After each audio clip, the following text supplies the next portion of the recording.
अस्सलाम वालेकुम grade 6 it's our Islamic lecture. हमारा टॉपिक था अल्लाह ताला पर ईमान, तौहीद का टॉपिक था हमारा। इसका हम लॉन्ग क्वेश्चन और इसके एक्सरसाइज वगैरह सारा कुछ कर चुके थे। अब हम इसके मुख्तलिफ सवालात करेंगे। पहला हमारा क्वेश्चन है ईमान से क्या मुराद है। ईमान के बारे में हमने पढ़ा है ना। ईमान से मुराद था मान लेना, दिल से तस्लीम करना है और हकीकत को हक जान पर उस पर यकीन करना। ईमान से मुराद है मान लेना, दिल से तस्लीम कर लेना, यानी हकीकत को हक जानकर इस पर यकीन कायम कर लेना। ईमान की बुनियाद क्या है? ईमान की क्या बुनियाद थी? इस्लाम में ईमान की बुनियाद अकीदा तौहीद है, यानी अल्लाह ताला को एक ही मानना, वही ईमान की बुनियाद है।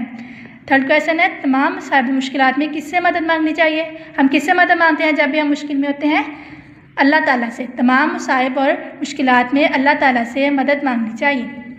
फोर्थ क्वेश्चन है अल्लाह ताला पर ईमान का क्या मतलब है। अल्लाह ताला पर ईमान का मतलब है कि अल्लाह ताला एक है, वो हमेशा से है और हमेशा रहेगा, इसका कोई शरीक नहीं, कायनात में मौजूद हर शय पर पूरी कुदरत रखता है। अब हम इस बात पर यकीन रखते हैं ना कि कायनात में जो भी चीज़ें हैं वो अल्लाह ताला ने बनाई हैं और वो एक है, हमेशा से और हमेशा ही रहेगा, कोई भी उसके साथ में शरीक नहीं है। ओके स्टूडेंट, आपने ये 4 क्वेश्चन अपनी नोटबुक पे लिखने हैं और इसको अच्छे से याद करना है। Thank you.